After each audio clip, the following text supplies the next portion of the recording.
한 주간도 평안하셨습니까? 네, 감사합니다. 그래도 이 병중에 계시던 우리 왕권사님도 무사히 복귀하시고 한 달 넘게 감기를 앓고 계시던 사랑하는 박 집사님도 목소리가 조금 나아지신 것 같아서 감사합니다. 덕분에 더 잘생겨지셔서 축하드립니다. 같이 알았지만 저는 별 외적인 향상이 없기 때문에 아쉬움 뿐입니다. 예. 시편 28편은 하나님의 말씀, 즉 우리로 따진다면 하나님께서 주신 이 모든 이 복음, 그렇게 따진다면 예수 그리스도에게 그 예수 그리스도의 말씀을 예수 그리스도와 어떤 관계의 임에 따라서 개인적으로 민족적으로 복을 받거나 저주를 받는 것을 아주 신랄하게 아주 구체적으로, 그것도 이 저주라는 표현이 그냥 저주가 아니라 정말 이 중에 한 가지만 걸려도 끝장나는 이런 엄청난 경고의 말씀을 주십니다. 우리는 두려운 거예요. 이 말씀을 받으니까 어떻게 하면 좋냐. 그런데 다시 말씀드리면 우린 이것 때문에 떨 필요가 없는 것이 무엇이다? 순종하면 되는 거예요. 예수 안에 거하면 되는 거예요. 하나님을 사랑하고 하나님을 인정하고 하나님을 의지하고 그분 편에만 있으면 되는 거예요. 그분 편에만. 어찌되었든 그래도 우리는 연약하기 때문에 마음이 자주 흔들리고 해이해지기 쉽습니다. 그렇기 때문에 이런 하나님의 이 경고의 음성을 바짝 귀를 세우고 듣고 마음에 새겨서 절대 이 길로 가지 말아야 할 것을 하나님께서 간절히 원하시면서 주시는 말씀입니다.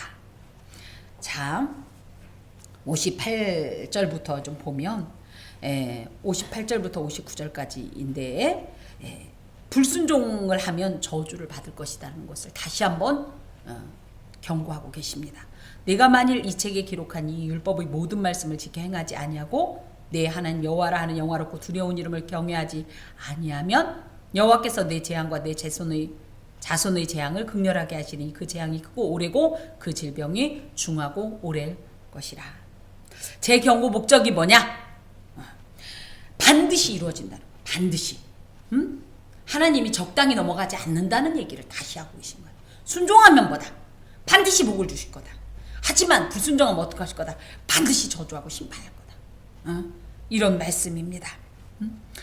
특히 우리는 개인적으로나 민족적으로 어떤 일을 만나게 되면 우연히 일어났다고 생각해요. 그죠? 우리나라 표현으로 뭐예요? 재수가 좋았다. 운이 좋았다.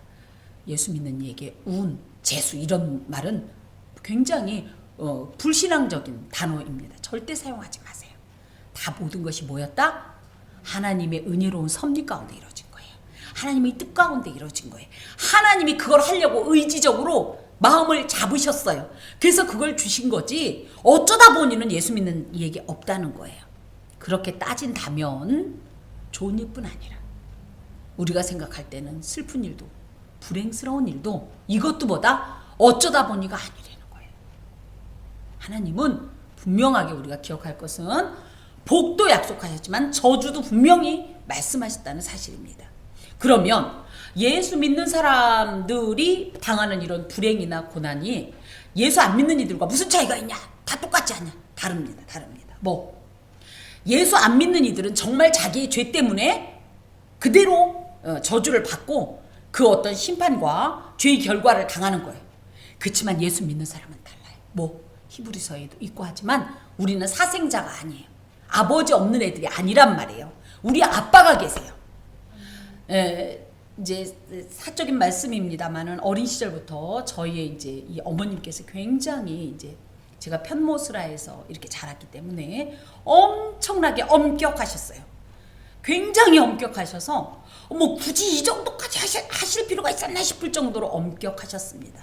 걸음 하나하나 말 하나하나를 옷매무시 하나하나를 제가 그래서 여고 때에 가서 어머니의 눈길을 피해서 제일 먼저 했던 일이 무엇인지 아십니까? 청바지 사는 거였어요. 청바지를 못 입게 하셨어요. 중학교 때까지 청바지를 못 입었어요. 모르셨죠? 저희 어머님은 절대 청바지 같은 걸 입으면 안 된다고 생각했어요. 아주 야하고 난하고 아주 천박한 복장이라고 그렇게 저에게 주지를 시키셨기 때문에 청바지를 못 입었어요. 그러다가 여고 때 드디어 어머니의 품을 떠나 자유로운 이 세계에 들어가자마자 제일 먼저 한 게 뭐다? 용돈을 그냥 한 번에 쏟아 부었어요. 뭘로? 청바지 샀어요. 근데 제가 이 사람이 기억력이 그래요. 이 어머니는 제가 자취하는 방에만 안 오면 제가 청바지 입고 다니는 거 모르실 거 아니에요. 그럼 눈길을 잘 피할 수가 있는데 이렇게 인간이 어리석어요. 왜 집에 가는데 그 청바지를 입고 갔니? 그래서 제가 청바지를 입고 다녔다는 사실 때문에 엄청나게 아주 크게 훈계를 당했던 적이 있습니다. 이게 왜 그래요? 아버지 없어서 저렇다 소리를 안 듣게 하시기 위해 그런 거예요. 이 아버지가 누굽니까? 아버지.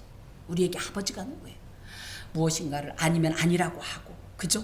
품어주고 안아주지만 교훈하시고 훈계하시고 잘못했을 땐 채찍도 하고 징계도 하시고, 예? 하지만 또 뭐예요? 안아주시고 그 너른 품과 등에 안고 업어주시는 분이 아버지 아니십니까? 우리는 사생자가 아니다. 우리에게는 아빠가 있다. 누구? 하나님. 그런데 내 자녀가, 내 사랑하는 금쪽이가 하필이면 저렇게 하면 안 되는 일을 계속 한다. 그러면 어떻게 해야 돼요? 못하게 해야죠. 그렇게 하면 망하니까. 그러니까 어쩌는가? 부득불. 하나님도 원하는 게 아니에요. 부득이 내 자식 잘 되라고 사랑의 매를 드시는 게 예수 믿는 사람들이 당하는 어려움일 수 있다. 그래서 결국은 뭐예요? 그거. 예수 안 믿는 이들은 이런 저주와 이런 채찍을 당하면 어떻게 좀 망해요?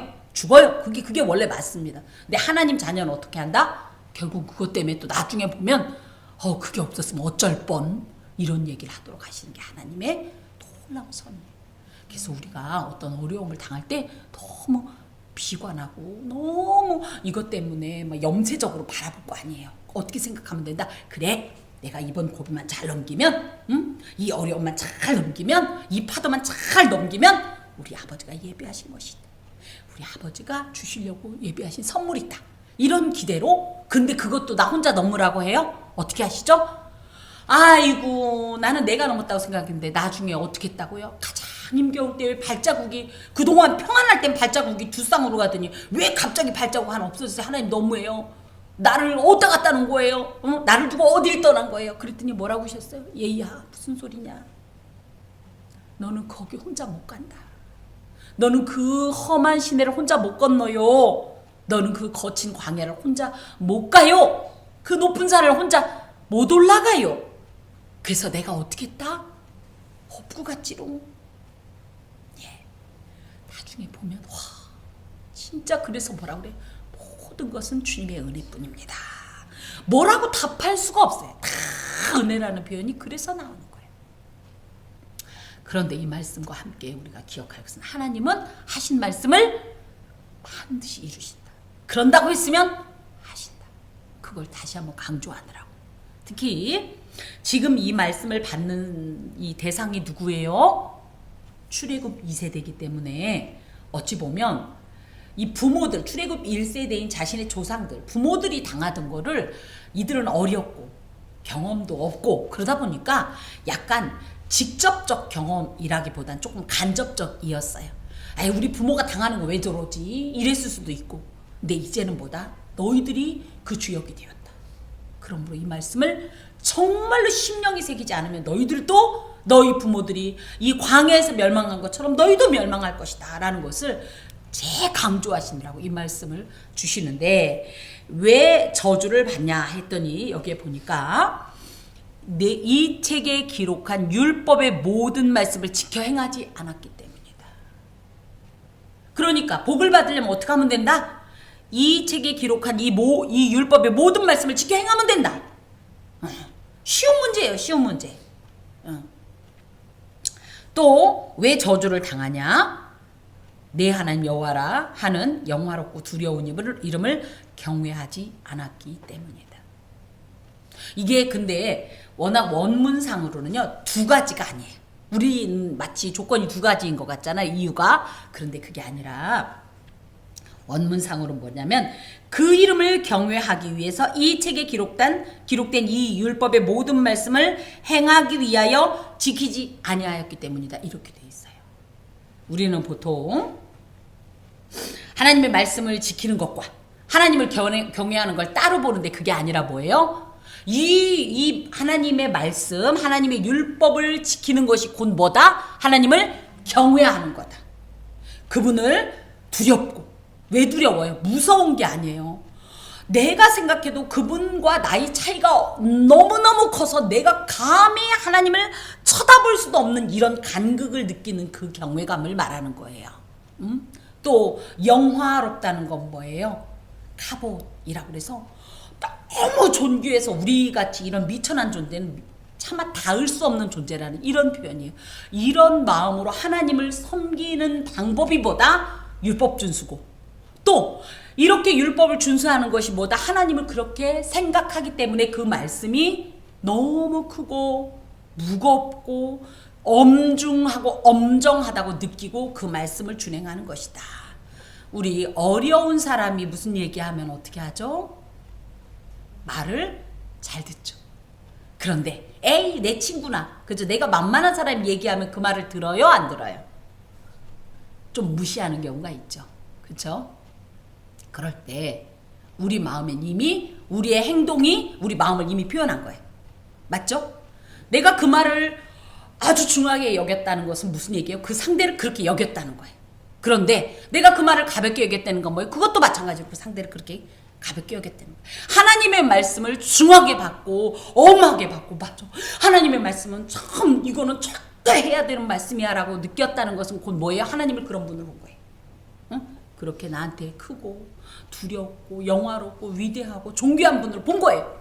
그런데 아유 하나님은 말이 그렇지 뭐 이랬다면 뭐예요? 내 마음에 이미 하나님을 우습게 여기는 마음이 되는 거예요. 네가 이런 불순종을 행하는 이유는 뭐다? 네가 나를 경외하지 않기 때문에. 네가 결국 뭐예요? 하나님을 하나님으로 인정하지 않고 경외하지 않고 사랑하지 않고 의지하지 않는 마음 때문에 결과적으로 네가 이 율법에 불순종한 것이니 결국은 하나님과의 관계가 이미 끊어지는 겁니다. 그런 이 저주의 이유를 말씀하십니다. 그러므로 하나님을 경외한다, 하나님의 이름을 경외한다는 것은 결국은 어떤 행동으로 보여주는 거예요? 말씀을 지키는 것으로, 그 말씀을 지키는 것으로 보여준다는 겁니다. 특별히 말씀을 이 준수하는 근본 목적을 우리는 어떻게 생각해요? 복받기 위해서, 그죠? 또 뭐예요? 신앙생활을 위해서. 아니요. 사실은 뭐예요? 하나님의 어떤 분인지를 고백하는 게 우리가 살아가는 어떤 이 말씀과의 관계 속에서 행하는 행동입니다.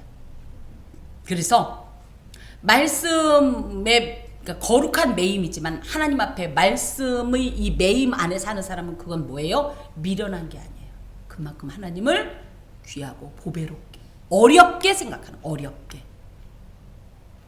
그러니 하나님이 어떤 분이신데 이 하나님의 말씀을 가볍게 여기고 우습게 여기고 네 멋대로 이 말씀 밖으로 나가느냐? 지금 이런 말씀이십니다. 자, 그러면서 그 재앙을 주시는데, 여호와께서 그 결과로 재앙을 주시는데, 재앙이란 말은요 마코트라는 말로 치다, 때리다, 상처를 내다, 살육하다 이런 뜻으로 거의 생명과 관계된 얘기예요. 응? 재앙 그럼 우리 보통 어떻게 생각해? 집 망하고, 그죠? 은행에 돈 좀 비고, 응? 이 정도가 아니라 뭐예요? 우리가 다 놓쳐도 몸만 건강하면 살잖아요. 아까 저도 오면서 저희 이제 권사님으로부터 그러면 몸만 건강하면 살잖아요. 우리 이 세상 가서 뭐래 되먹고 살지. 근데 뭐예요? 다 있어도 몸이 약하면 뭐 돼요? 아무 필요 없는 거예요. 응? 그런데 뭐예요? 이 재앙이라는 말이 알고 보니까 뭐 저기 집이 무너지고 뭐 이런 얘기가 아니라 뭐 직접적으로 내 몸과 내 생명과 내 건강과 관계된 이런 일을 행하신다는 거예요. 그거를 어떻게 하냐면 내 재앙과 내 자손의 재앙. 그래서 우리 아버지가 대표로 받는 게 아니에요. 죄를 지은 자는 모두 다 각각. 그런데 왜 굳이 여기 내 자손이라는 표현을 더 넣냐 하면요. 자, 부모는 자녀는 부모의 거울이죠. 우리 부모가 누군가를 어떻게 생각하느냐를 따라서 우리 자녀들도 그렇게 생각하고 말투도 따라가고요. 심지어 걸음걸이도 똑같고요. 그죠? 평소 행동도 똑같고요. 이겁니다. 그래서 부모가 올바른 모범, 온전한 신앙의 모범을 보이면 애들도 어떻게 해요? 아, 저렇게 하는 건가 보다. 집에서 하나님이 이렇게 말씀하시는 걸 알면서도 같이 예를 들어 설교를 받았어요. 하나님 앞에 말씀을 받았어요. 집에 왔어요. 분명히 하나님께서 이렇게 하지 말라고 그랬는데 자기 아버지가 해요. 그럼 자녀들은 어떻게 생각할까요? 아, 하나님 저런 분이구나. 내가 대충 그냥 봐도 되는 분이구나. 분도 아니죠. 예, 이렇게 본다는 거예요. 결과적으로는 그랬기 때문에 그 재앙을 각자마다 죄 지은 모두가 당한다는 거예요. 그러니 부모된 우리는 더 책임이 막중합니다. 내가 어떤 모습을 보였냐. 특히 사람에게도 마찬가지지만 우리 하나님 앞에서 적어도 내가 다른 건 몰라도 하나님 그러면 자다가도 벌떡 일어나고 그분 앞에 식기도를 할 때도 저는 가끔 어떤 분을 봅니다. 식기도를 하는데 다리를 탁 꼬고 앉아서 이 식기도를 할 때마다 제가 시험이 듭니다. 야, 이게 뭐 하자는 거냐. 저 가끔 이 성경 보다가 저도 모르게 다리를 꼬고 성경을 보고 있어요. 그럼 막 제가 막 다리를 내립니다. 하나님 앞에 말씀 받으면서 이놈의 다리가 버르장머리 왜 올라왔어. 이게 저는 그렇게 생각합니다. 보이지 않는 것 같지만 자녀들은 본다라고 생각을 합니다. 그러면 그 부모의 신앙을 따라서 우리 자녀들도 재앙의 길이 아니라 저주의 길이 아니라 복된 길로 가겠지요. 계셔서가 아니라 저의 신앙의 모범은 사실 저희 어머니십니다. 사람들은 어떻게 봤을지 모르지만 저는 저희 어머니께서 너무너무 귀한 신앙의 교훈들을 받았어요. 아직도 그것이 저는 너무 보배롭고 저희 또 실제적인 이 목회자 이 선배들하고 말씀을 나눌 때 이런 이야기들, 야, 김 목사 당신은 참 복되다. 어쩜 그렇게 바른 신학 안에서 신앙을 이렇게 유전받았느냐. 교훈 참 잘 받았다. 이런 얘기를 많이 하신단 말이에요. 계셔서가 아니라 제가 누차 뭐 계시거나 안 계시거나 늘 했던 그렇다고 해서 저희 어머니를 높이거나 이런 건 아닙니다. 하나의 그냥 예로 드는 거예요. 어려운 일이 있을 때 저희 앞에서 어떻게 하면 되냐 막 이런 적이 없어요. 그래서 저는 저희 어머님이 철의 여인인 줄 알아요. 피도 눈물도 없는 것 같아요. 그런데 유일하게 이 여인이 울 때가 있어요. 언제? 우리 다 재워놓고 당신이 무슨 이순신의 후손도 아니 김씨면서 저희 다 재워놓고 혼자 우십니다.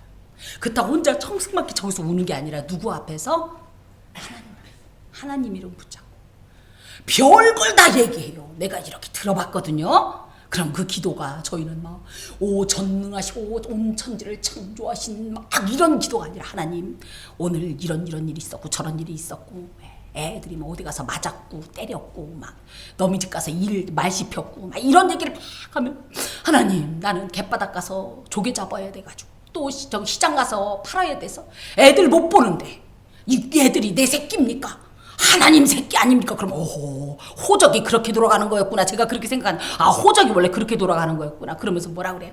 나는 어미라고 하지만 얘들을 돌봐줄 수 없습니다. 당신 새끼니까 한마디로 정리하면 당신이 알아서 하쇼. 그래서 제가 생각 엄마를 믿으면 안 되겠구나. 하나님을 믿어요. 사람 앞에서 떠들면서 기도하지 마라. 뭐 수많은 말씀을 그때는 우리 엄마 너무 까다로워. 근데 지금 생각하니까 맞는 거야. 그래서 우리의 자녀들의 믿음은 곧 뭐다? 내 믿음의 현주소다. 전 그런 면에서 자녀들을 생각할 때마다 가슴을 치는 거예요. 가슴을 치는 거예요. 오늘도 밤에 이제 늦게 알바를 했다고 밤에 늦게 왔고 오늘 이제 점심때쯤 알바를 갔는데 제가 어제 분명히 얘기했어요. 반드시 주일 예배를 드려야 된다. 일찍 일어나야 된다. 빨리 자라. 그래서 알람을 맞춰놓은 걸로 제가 알고 있는데 깨워도 못 일어나. 알람을 맞춰도 못 일어나. 5분만 이 녀석이 제가 나올 때까지 5분만 하고 누워있어서 참 주 앞에 너무 죄송하고 너무 속상하고 이걸 어떻게 하면 좋냐 이래가면서 나왔습니다. 예.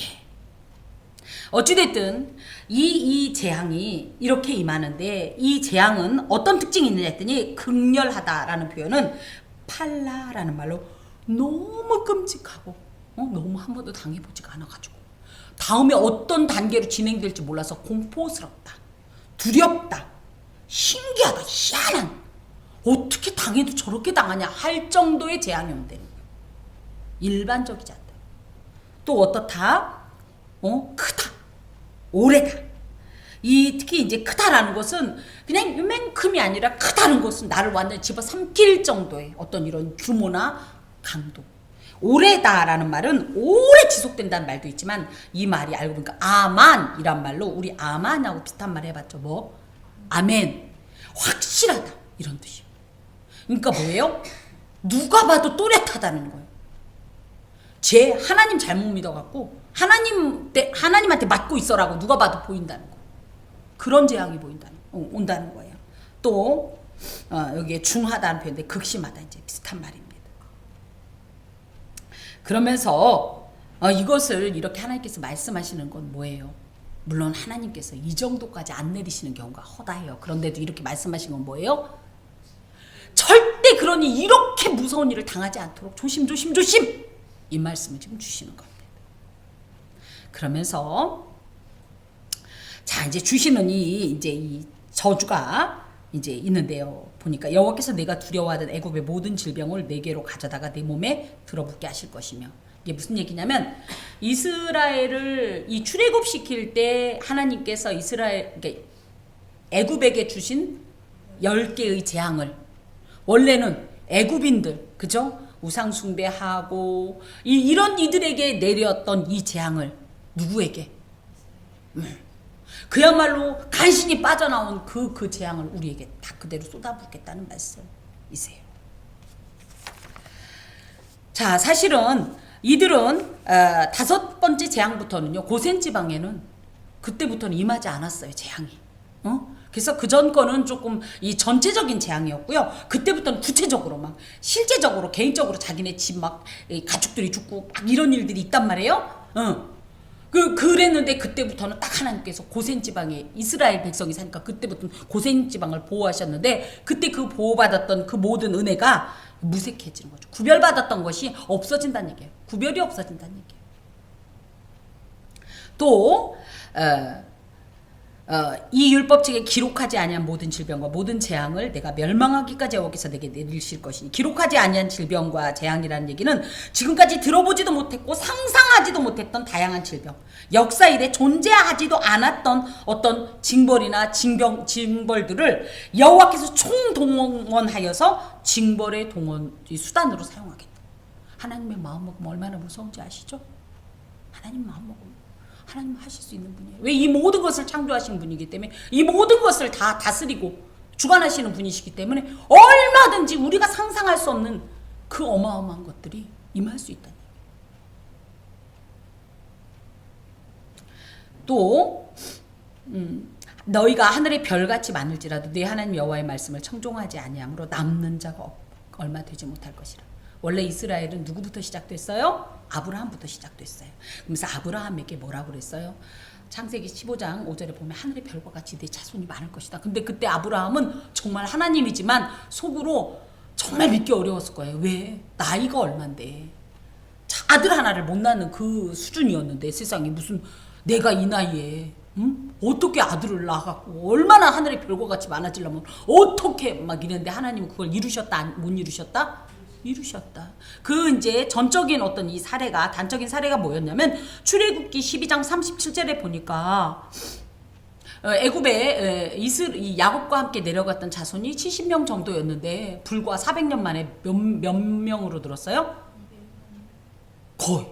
근데 200만 명이 넘는 거죠. 왜냐면 장정만 60만 명이기 때문에 최소한 4인 가족으로 따지면 240만?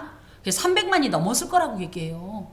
70명이 400년 동안에 300만이 넘는 이 기하급수적인 인구 증가는 거의 하나님의 역사가 아니면 불가능해요. 그런데 그들이 어떻게 되냐면 남는 자가 얼마 되지 못할 것이다. 이렇게 허다했던, 이렇게 수다했던 하나님께서 주시는 이 자손의 복이 어마어마하게 이 큰 어떤 증표인데요. 이것들이 다 철회가 되는데 어떤 이 역사적인 그 증거가 있냐면, 남유다가 이제 BC 586년에 망하는데 남유다 멸망 이후에 사로잡혀 가고 나서 본토에 남은 자가 겨우 2만 명 정도가 남을 정도로 그렇게 하나님 앞에 처절한 심판을 당하게 된다는 거예요. 여호와께서 너희에게 선을 행하시고 너희를 번성하게 하시기를 기뻐하시던 것 같이 이제는 여호와께서 너희를 망하게 하시며 멸하게 하시기를 기뻐하시리니 너희가 들어가 차지할 땅에서 뽑힐 것이요. 자, 이게 무슨 얘기냐? 하나님은요, 워낙은 여기에 있는 대로 선을 행하고 너희를 번성하게 하기를 기뻐하시는 분이에요. 복 주고 싶어 하시는 분이란 말이에요. 저주를 내리고 싶은 그런 심술쟁이, 영감쟁이가 아니에요. 우리가 우리 자녀를 생각하면 그냥 있는 걸 다 주고도 더 주고 싶은 마음 있잖아요. 그죠? 이게 어디서 배웠냐고. 우리 주제에는 없어요. 어디에 있어요? 하나님이 주신 마음이에요. 하나님 마음을 우리한테 큰 떼준 요거 갖고 모성애니 부성애니 내리사랑이니 하면서 사는 거예요, 우리가. 그러니 이 사랑의 원조이신 하나님은 이 사랑이 얼마나 크겠어요. 얼마나 크겠어요. 그런 하나님이셨는데 그런 하나님의 속성이 오히려 이 하나님의 속성이 우리에게는 어떤 모습으로 나왔냐? 하나님의 은혜로 왔죠. 근데 이것들이 다 어떻게 되는 거예요? 다 철회되는 거예요. 싹 사라져버린다는 얘기예요. 이것은 사실 하나님과의 언약 관계에 있었던 이들에게 주었던 특별한 은총이었어요. 그죠? 뭐 애굽과 이스라엘이 뭐 특별히 구별돼서 살았을 것 같아요. 애굽 땅에서. 이스라엘 백성은 거기서도 막 여호와 하나님만 섬긴 줄 아세요? 무슨 소리예요. 나중에 나와서 그 증거 나오잖아요. 아론하고 같이 그 모세 가서 십계명 받는 그 놀라운 시간에 뭐 하고 있어요? 금송아지 만들. 얘들은 그게 익숙했다. 그러니까는 애굽에선 애굽 사람하고 똑같이 살았어요. 비나이다. 그 나일강에 빌고 개구리한테 빌고 뭐 날마다 이랬던 존재들이에요. 그런데 뭐예요? 하나님이 아브라함과의 약속을 기억하신 거예요. 이삭과의 약속, 야곱과의 약속을 기억하사 그래 네 자손이 부족해도 내가 이 약속을 기억하고 내가 이들을 구원하신 거거든요. 그죠? 그러면서 뭐예요? 또 잘해요? 그럼 이스라엘이 나와서 잘했어요? 이건 뭐야? 하나님이 그런 놀라운 역사를 베풀어 주셨으면 믿어야지. 홍해가 딱 가로막히니까 그때부터 또 뭐라 그래요? 착 치다박으면서 머세! 우리를 왜 데려가? 막 이러면서 그죠? 죽여라 살려라 막 다시 돌아가겠다. 정말 봐도 정말 가지 4개가 전혀 없는 이런 인간들이에요. 광야에서도 걸핏하면 인지 알아듣고 웃는 거죠. 아주 걸핏하면 아주 하나님 속을 뒤집는 인간들이었다면 무슨 자격이 있어요. 그런데도 하나님은 어떻게 했어요? 그래도 당신 새끼라고 약속을 했기 때문에 그 자기의 의무를 다 이행하지 않는 그들을 품고 품어가지고 인도하신 거 아니에요. 그게 다 은혜였던 거예요. 그런데 해도 하나님이 이렇게 수없이 많은 경고를 내렸어도 정말 관영해버린 거예요. 차버린 거예요. 죄악이 너무너무 중해서 이대로 더 끌고 가다가는 정말 이들이 하나님을 떠날 것 같으니까 하나님께서 채찍을 드신 겁니다. 그런데 여기에 보면 좀 희한한 말이 있어요. 이제는 여호와께서 너희를 망하게 하시며 멸하게 하시기를 기뻐하시리니.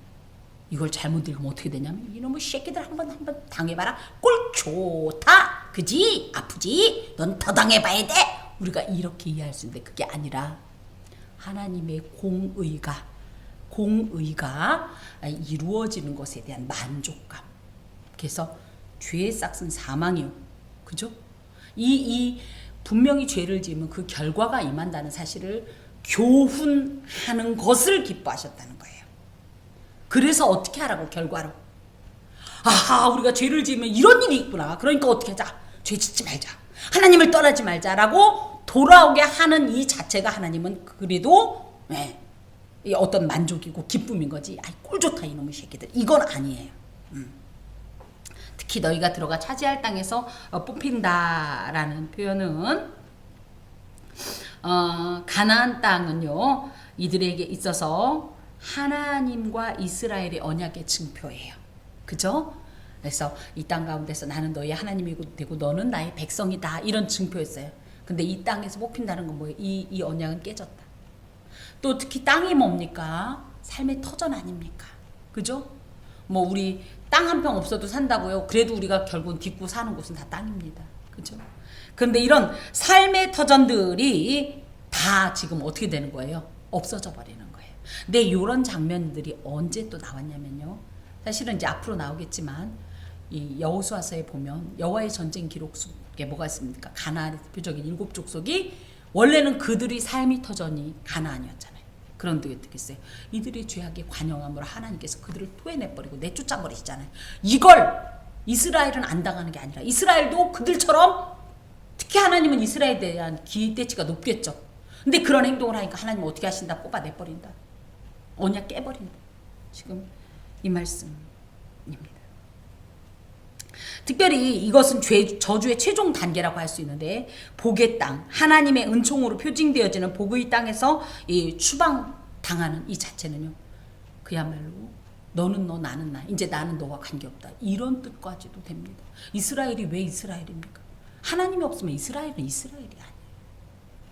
이스라엘이란 이름 가운데 하나님의 이름이 있어요. 이미. 우리도 마찬가지입니다.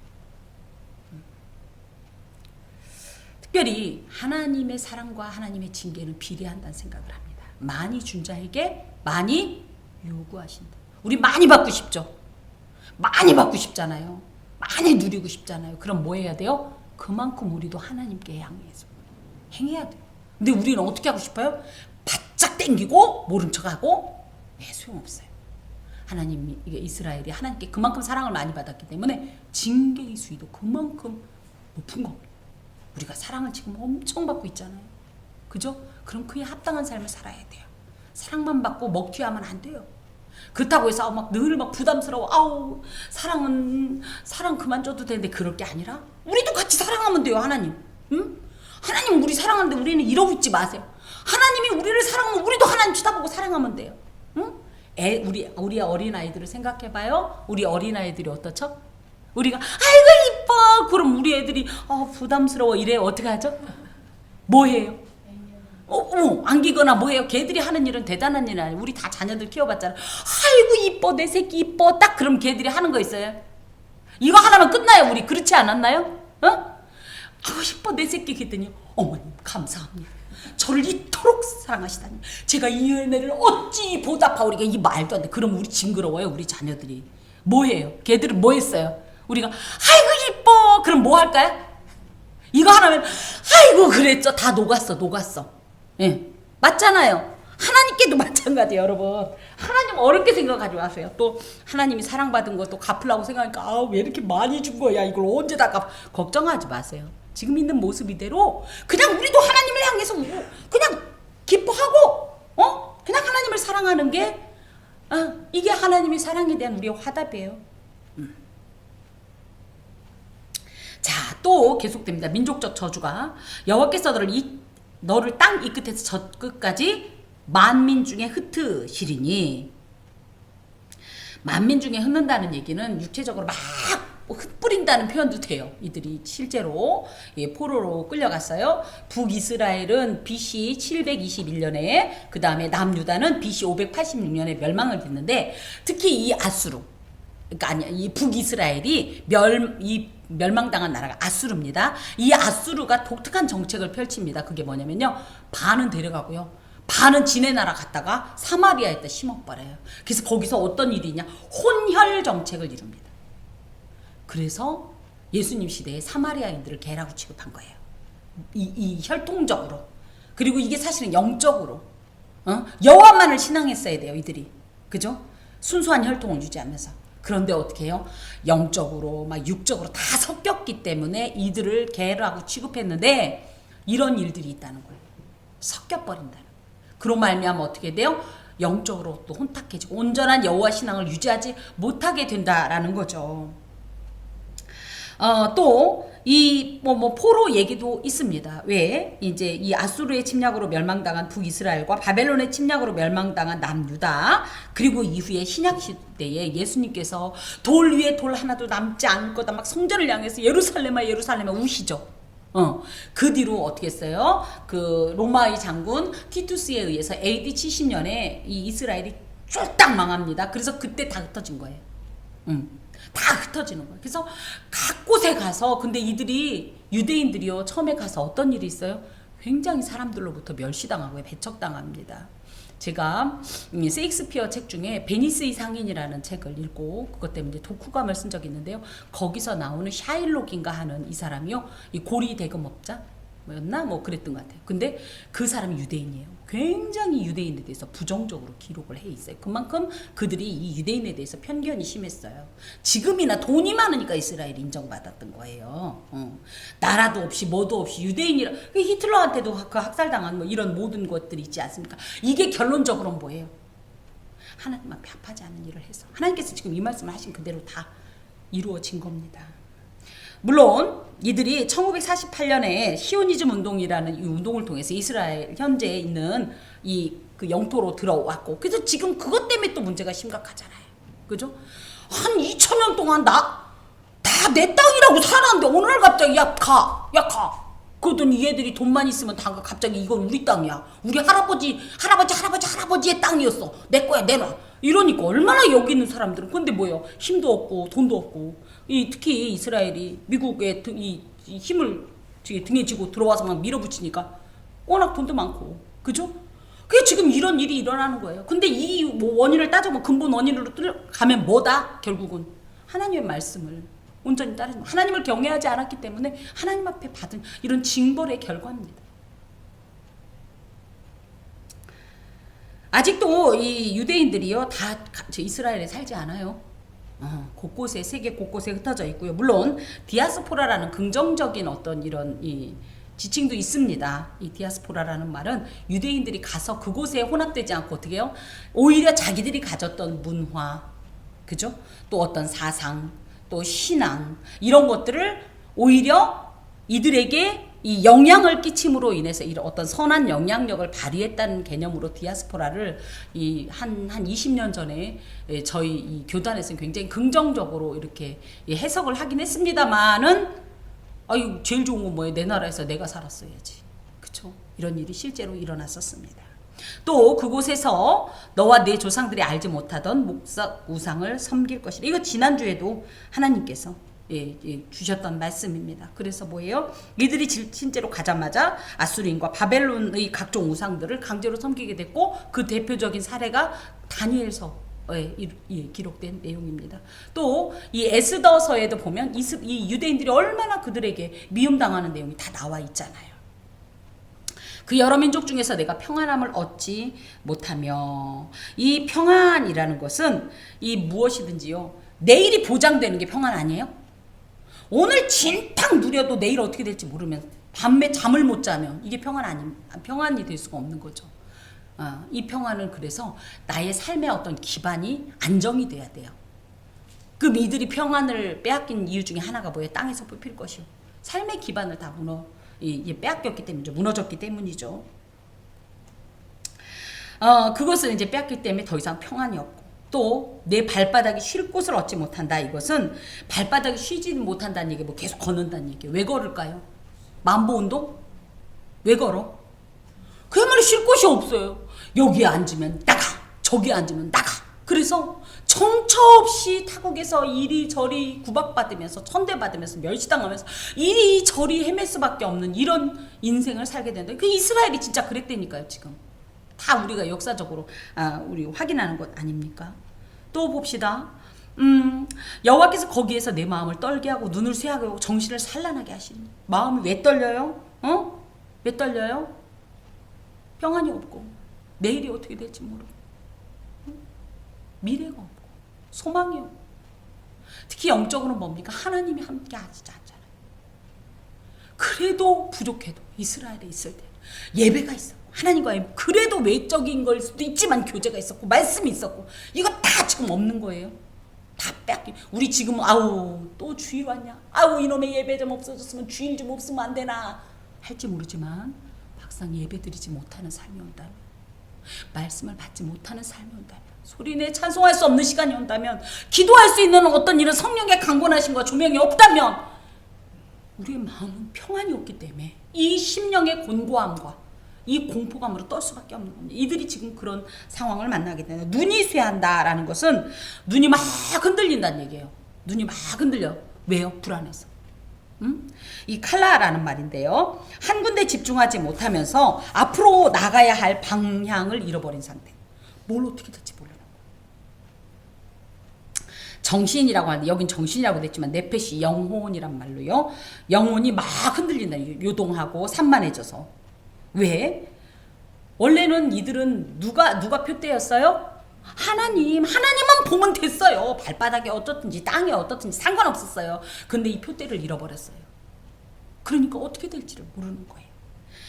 근데 사실은 이게 어제 오늘 일이 아니에요. 가나안 땅에서도 여호와 한 분만을 향하여서 눈과 마음을 고정시키고, 그죠? 주위의 여러 우성들에게 이 마음을 주지 말았어야 되는데 거꾸로 어떻게 했어요? 여기 봤다 저기 봤다. 이들이 이미 그때부터 눈이 막 흔들렸어요. 그 결과예요. 근데 이것이 그때는 여기까지는 않았는데 이제는 왜 눈이 흔들릴까요? 하나님을 찾는데도 하나님을 만날 수가 없으니까.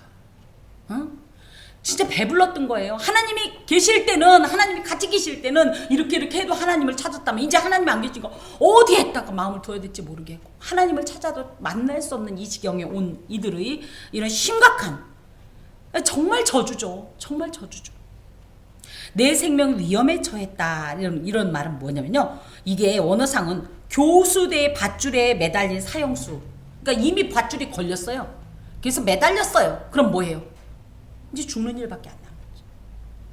그래서 금방 생명이 끊어질 만한 위태한 상황을 이들이 겪게 되고, 주야로 두려워하며 내 생명을 확신할 수 없다. 자도 깨어도 늘 두려움밖에 없고, 생명을 확신할 수 없다는 것은 계속되는 재앙과 위협 속에서 미래가 보장이 안 되니까, 특히 이 생명을 확신할 수 없는 건 뭐예요? 하나님이 안 계시니까. 하나님이 생명 아닙니까? 생명의 하나님이 함께 계시지 않으니까. 그러면서 내 마음의 두려움과 눈이 보는 것으로 말미암아 아침에는 이르기를 저녁이 되었으면 좋겠다. 저녁이 되면 아침 됐으면 좋겠다. 이게 무슨 얘기냐면요. 하나님의 징계를 받아서 단 한순간도 편안하지 못하고 불안과 염려로 밤을 지새우며 또 몸이 너무 아파. 몸 아프면 어때요? 제가 이제 지지난주에 정말 1분 1초 안 가요. 너무 아프니까. 그러면서 진짜 빨리 새벽이 오기를, 그럼 내가 병원을 가야겠다. 그 생각밖에 안 했어요. 근데 이들은 그렇게 해서 해결되는 문제가 아니잖아요. 욥기 7장에도 보면 이런 말씀이 나와요. 언제 아침이 될까? 밤에 이리저리 뒤척거리면서 고통으로 이런 삶을 산다는 거예요. 여호와께서 너를 배에 싣고 전에 내게 말씀하여 이르시기를 내가 다시는 그 길을 보지 아니하리라 하시던 그 길로 너를 애굽으로 끌어가실 것이라. 그렇다고 이들이 애굽의 포로가 된다는 얘기가 아니라, 애굽은 뭡니까?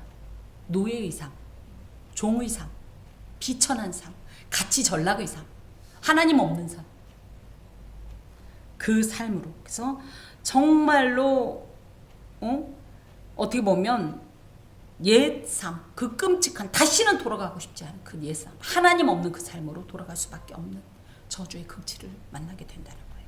또 거기서 너희가 너희 몸을 적군에게 남녀 종으로 팔려하나 너희를 살자가 없으리라. 그 비천한 산 가운데서도 목구멍이 포도청이라. 먹고 살아야 되니까 어떻게 해요?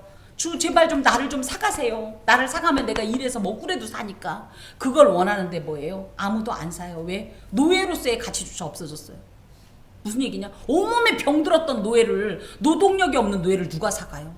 그 정도로 가치가 없는 그런 처지로 전락해서 정말 하루하루를 살 수가 없는 이런 절대 절망의 상태로 우리가 그렇지만 또 그렇다고 내 스스로 뭘 할 수가 없기 때문에 이런 끔찍한 상황을 맞게 된다. 이 말을 들을 때마다 여호와께 순종할 때는 보배로운 약속, 너는 내 소유다라는 세큘라라는 머리에서 너무너무 보석 같은 존재라고 여김받았던 이스라엘이 오히려 하나님을 떠나니까 정말로 이 세상에선 똥보다도 토물보다도 대우받지 못하는 이런 존재로 전락하는 이런 모습을 보면서, 하나님을 모신 인간, 하나님과 함께하는 인간은 정말 거룩한 성전과 같이 보배로운 존재로 이렇게 여김을 받지만, 하나님을 떠나면 무가치하고 정말 비참하며 모든 세상 사람들에게 버림받는 존재로 이렇게 떨어질 수밖에 없는 이런 비참함을 주께서 경고하시면서, 그러니까 뭐다? 절대 하나님을 떠나지 마라.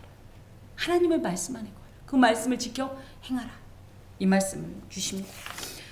하나님 나라의 잘잘법을 오늘 이제 네 번째 말씀으로 해서 이제 마무리를 하는데요. 성경이 말하는 복은 어떻게 우리가 이 세상 가운데서 복을 받냐? 하나님의 말씀을 따르냐, 지켜 행하냐, 그렇지 않으냐에 따라 결정된다. 우리가 열심히 노력하고 뭘 많이 해는 거 물론 그렇다고 손 놓으란 얘기는 아니지만 제일 먼저가 보다 하나님의 말씀을 나의 길과 법으로 빛으로 삼아 행하지 않으면 오히려 저주가 된다. 하지만 정말 하나님과 동행하면 복을 누린다는 말씀이에요. 더하여서 여기에 내 개인의 어떤 이 저주뿐 아니라 민족적 저주가 또 개인의 복뿐 아니라 민족적 복이 함께 있다는 것은 성도의 책임에 대해서 우리가 좀 깊이 생각할 필요가 있다. 하나님의 말씀에 대한 현재 나의 이 어떤 자세, 하나님의 말씀에 대한 가치, 우선, 순위, 기준 등의 여부에 따라서 내 개인은 물론이고 민족의 삶의 질이 달라진다는 생각을 하시고, 특별히 성도된 여러분은 민족적 사명감을 가지고서라도 더욱더 하나님 앞에서 하나님의 백성답게 살아야 함을 교훈하십니다. 더하여 하나님만을 섬기고 하나님만을 인정하고 하나님을 의지하면서 하나님의 사랑 안에 거하라, 예수 안에 거하라는 말씀을 주께서 주셨습니다. 특별히 제가 오늘 생각했어요. 하나님을 사랑한다, 하나님을 인정한다는 것이 무엇일까? 아까 이제 했던 말씀들을 드리면 제 아이를 향한 마음이, 제 마음이 두 마음이, 하나는 뭐예요? 예배를 드리게 해야 된다. 하나는 마음이 또 뭘까요? 얼마나 고날까, 더 재울까. 두 마음이 막 사실은 번갈아 왔다 갔다 해요. 그런데 어떻게 해야 돼요? 사실은 우리는 자꾸만 어떻게 해야 돼요? 이 마음이 이겨요. 그래서 내 새끼 먼저 생각해. 너무 피곤해 보이니까, 네가 워낙 그걸 좋아하니까, 네가 워낙 그게 급하다니까, 네가 그게 먼저라고 하니까, 그러면서 네가 하면서 자꾸 우선순위를 내 새끼를 생각했어요. 그럼 뭐예요? 하나님은 뭐예요? 제가 그래서 그 마음으로 목사인데도 싸우는 거예요. 부모니까. 그런데도 그래도 아니야. 예배를 얘한테 교육하지 않고 예배에 대해서 주지시키지 않으면, 오늘 예배 드리는 날이야, 네가 아무리 무슨 일을 해도 예배를 드렸어야 돼. 제가 원래 주일날 하지 말라고 했는데 일의 특성상 단 몇 주니까 라고 했지만 당장 주일에 결리니까 제가 막 너무 가슴이 처지는 거예요. 그래도 어떻게 돼요? 하나님을 사랑하는 사람은 뭐예요? 마태복음 10장 37절에서 38절에 보면 하나님보다 내 부모를 더 사랑하고 내 자녀를 더 사랑하는 자는 나에게 합당치 않다, 이렇게 말씀하시는 거예요. 그건 나 사랑하는 거 아니다 이거예요. 자꾸 내 자녀 생각하고 내 부모 생각하고 내 기준으로 뭔가를 보면 결국은 뭐다? 하나님을 사랑하지 않는 거다. 하나님께서 그걸 인정하지 않고 합당하다고 여기지 않는다, 이 말씀을 분명히 말씀하셔요. 이제 또 오늘의 말씀입니다. 오늘 제가 이제 이 말씀을 받으면서 나도 그러면 좋죠. 그런데 뭐예요? 나의 육신이, 마음은 원하도 돼. 원이로 돼. 육신이 연약하여 할 수 없는 그거. 예수께서도 그 말씀을 마태복음에서 하셨는데요. 그러면 어떻게 해야 되냐?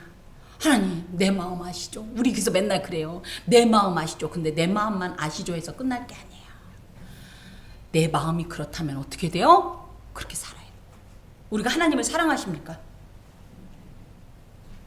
사랑 안 해요? 왜 대답을 안 해요? 하나님을 인정하십니까? 하나님으로? 하나님만 의지하십니까? 그렇다면 이런 마음을 어떻게 해라? 실제 우리 생활에서 이런 마음으로 행하라. 이게 어떻게 가능하냐? 체질 개선. 응? 하나님을 경외하는 자로 체질 개선. 그동안은 누구를 경외했어요? 나를 경외했죠. 내 뜻, 내 의, 내 생각, 내 기준, 그죠? 내 방법, 내 목적, 내 우선순위, 이 모든 것을 경외했다면 이제 이거 버려야 돼. 그동안에 익숙했던 이 체질을 어떻게? 하나님을 경외하는 것으로 개선해야 된다. 제가 지금 사실은 이렇게 이 거대한 몸집을 가지면서 몸이 안 좋은 사람에게 늘 많은 이 전문가들이 이야기하길 뭐라고 그래요? 체질 개선해야 된다. 그죠? 체질 개선해야 된다, 제가. 그래야 산다 이거예요. 그래서 어떤 사람은 어떡합니까? 정말 마음 먹고 체질 개선해서 인생 바뀌는 사람들, 개과천선하는 사람들 있잖아요. 저는 아직 그 체질 개선이 안 돼갖고 이러고 사는 거예요. 그러니까 어떻게 해요? 계속 그 고통 가운데 사는 거예요. 하나님께도 마찬가지입니다. 우리가 어떤 체질이에요? 죄 짓기 딱 좋은 체질. 그죠? 하나님을 멀리하고 자꾸만 내 원하는 대로 살고 싶은 체질이 우리는 아예 DNA에 있어. 유전적으로 타고났어 우리는. 근데 이 체질을 그대로 가지고 가면 어떻게 되는 거예요? 여기 있는 이 모든 저주를 우리가 다 받을 수밖에 없는 인생이에요. 저주가 무서워서가 아니라 사실은 거꾸로 저는 그거보다 먼저 하나님이 내게 베푸신 은혜와 사랑을 생각해서라도 우리가 사실은 체질 개선해야 되지 않겠는가. 체질을 개선한다라는 것은 쉽지 않습니다. 하지만 개선해야 삽니다. 불순종의 본성을 순종의 체질로 개선하기 위해서는 말이 그렇지 쉬운 게 아니에요. 한두 번 갖고 되는 게 아니고 하루 이틀 갖고 되지도 않아요. 한두 달 갖고 되지도 않아요. 그래서 어떻게 돼요? 또 거기다 대고 뭐예요? 누구 말만 따라 작심 3일까지 안 가죠. 요즘은 작심 3초 막 이렇게 얘기하는데 작심 3초 있으니까 실망하지 말고 긍정적으로 봐요. 작심 3초 한 게 어디야? 3초 한 게 어디야? 그죠? 그러면 어떻게 해요? 그 다음에 또 다시 체질 개선을 해서 또 3초 했다 3초 했다 3초 했다 하면서 아예 습관이 되도록 하나님을 경외하는 일이 아예 나도 모르게 습관처럼 나오도록 체질 개선을 하자라는 이야기입니다. 굉장히 부단하게 노력하지 않으면 쉽지 않지만 분명한 것은 우리가 하나님 예수님과 똑같아질 수는 없지만 그분을 닮고자 한다면 가장 우리의 이 하나님을 경외하고 사랑하는 이 가장 모범된 이가 예수시니까 이 예수님을 닮고자 몸부림을 친다면 적어도 지금보다 낫다는 얘기죠. 누구처럼 마음 먹고 체질이 완전히 개선돼서 완전히 사람이 바뀔 수도 있지만 그렇지 못하다 할지라도 어느 정도 하다 보면 그래도 어느 정도는 되더라. 그렇다고 아예 어느 정도까지만 하자는 얘기는 아니고 우리의 영적 체질을 개선해서 그죠? 정말로 저주받기 싫어서가 아니라 하나님께서 내게 주신 은혜가 너무 크니까 그분을 경외하는 자가 그러면 또 뭐예요? 나는 복까지는 바라지도 않았는데 하나님께서 예비하신 놀라운 선물을 주신다는 것입니다. 기도합시다. 주님,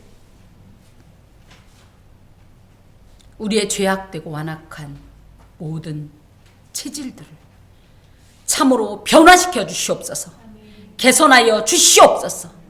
더 이상 어두움 및 하나님을 등진 삶, 하나님을 배반하는 삶, 귀를 막은 삶, 하나님을 아프게 하는 삶이 아니라 예수 그리스도와 같이 하나님의 뜻을 우선순위로 생각하면서 주를 영화롭게 하고 복된 길 가는 저희가 되게 하여 주옵소서. 예수 그리스도의 이름으로 기도합니다. 아멘. 찬송가 381장 찬송하겠습니다.